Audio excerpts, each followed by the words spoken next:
Hello hello. स्वागत है gate alive 9 के धमाकेदार दुनिया में, जहां हर कहानी है मजेदार, थोड़ी जादुई और पूरी दिलचस्प। तो बांधिए अपनी कल्पना की बेल्ट और चलिए उड़ जाते हैं आज की कहानी के साथ। एक सुंदर झील के किनारे एक बूढ़ा बगुला रहता था।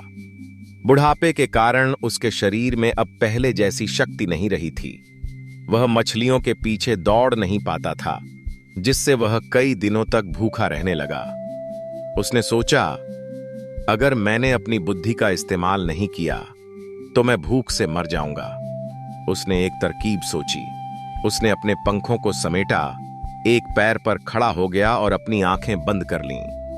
उसने गले में रुद्राक्ष की माला, जो उसे पास के एक मंदिर के किनारे मिली थी, पहन ली और माथे पर कीचड़ का तिलक लगा लिया।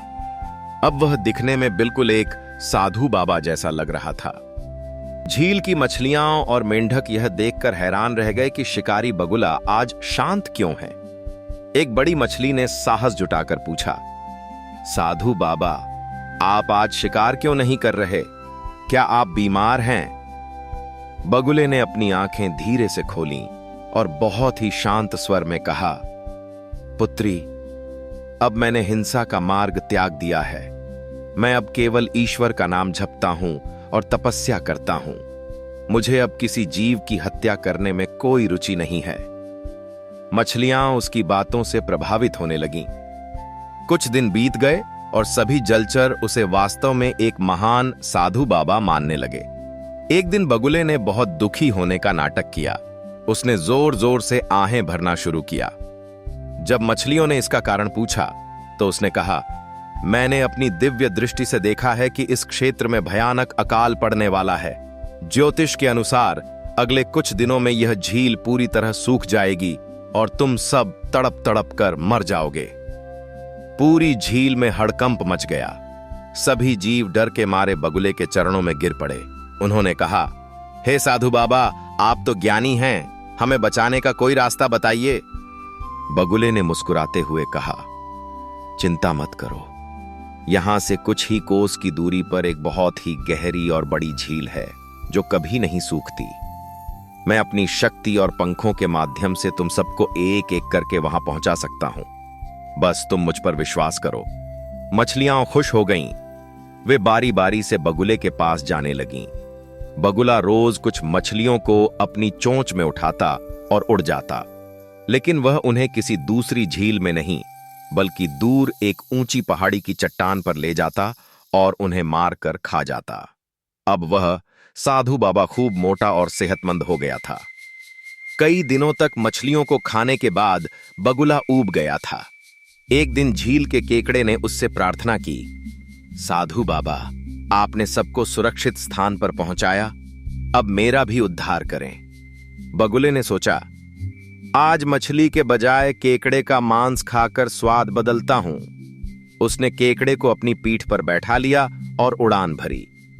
जब वे काफी ऊंचाई पर पहुंच गए तो केकड़े ने नीचे देखना शुरू किया। उसे दूर दूर तक कोई झील नजर नहीं आई। तभी उसे नीचे एक बड़ी चट्टान दिखाई दी, जहां मछलियों की हड्डियों का अंबार लगा हुआ था। केकड़ा बहुत चतुर था। वह तुरंत समझ गया कि यह साधु बाबा वास्तव में एक पाखंडी और हत्यारा है। उसे एहसास हुआ कि अगर उसने अभी कुछ नहीं किया तो वह भी इन हड्डियों के ढेर का हिस्सा बन जाएगा। केकड़े ने शांत स्वर में पूछा, साधु बाबा, वह दूसरी झील कहां है? मुझे तो केवल हड्डियों का ढेर दिख रहा है। बगुला अब अपनी सफलता पर घमंड में आ गया था। वह जोर से हंसा और बोला, रे मूर्ख, कोई दूसरी झील नहीं है। मैं ही वह काल हूं जिसने उन सबको खाया और अब तेरी बारी है। जैसे ही बगुले ने केकड़े को चट्टान पर पटकने के लिए गोता लगाया, केकड़े ने अपने दो नुकीले और मजबूत पंजों को फैलाया। इससे पहले कि बगुला कुछ समझ पाता, केकड़े ने बगुले की लंबी और पतली गर्दन को अपने पंजों से जकड़ लिया। बगुला दर्द से चिल्लाने लगा और हवा में छटपटाने लगा। उसने बहुत कोशिश की कि केकड़े को अपनी पीठ से गिरा दे, लेकिन केकड़े ने अपनी पकड़ और मजबूत कर दी। केकड़े ने कहा, धोखेबाज, तूने मासूमों का शिकार किया है, अब तू अपने पापों का फल भोग। केकड़े ने अपनी पूरी ताकत लगाई और बगुले की गर्दन को जोर से दबा दिया। बगुले की गर्दन टूट गई और वह बेदम होकर जमीन पर गिर पड़ा। पाखंडी साधु बाबा का अंत हो गया। केकड़ा किसी तरह रेंगते हुए वापस अपनी पुरानी झील पहुंचा। उसने सभी मछलियों और मेंढकों को इकट्ठा किया और बगुले की असलियत बताई। उसने सबको वह चट्टान भी दिखाई जहां बगुला उन्हें मारता था। सभी ने केकड़े की चतुराई की प्रशंसा की और भगवान का शुक्रिया अदा किया कि वे एक बड़े धोखे से बच गए। यह कहानी हमें सिखाती है कि किसी भी अजनबी पर उसकी वेशभूषा या मीठी बातों के आधार पर भरोसा नहीं करना चाहिए। बगुला भगत जैसे लोग समाज में हर जगह होते हैं जो धर्म का चोला ओढ़कर दूसरों को धोखा देते हैं। साथ ही यह भी स्पष्ट है कि छल से पाई गई सफलता बहुत कम समय के लिए होती है और उसका अंत विनाशकारी होता है। आज की वीडियो बस यहीं तक थी, लेकिन ज्ञान, हंसी और जिज्ञासा कभी खत्म नहीं होती। तो चलते हैं एक नई खोज की ओर, एक नई सोच की ओर। अगर आप साथ हैं तो हर वीडियो एक नई उड़ान है। सब्सक्राइब जरूर करना और कमेंट में बताओ अगली उड़ान कहां तक ले जाए आपको। कंटेंट नहीं, कनेक्शन बनाते हैं।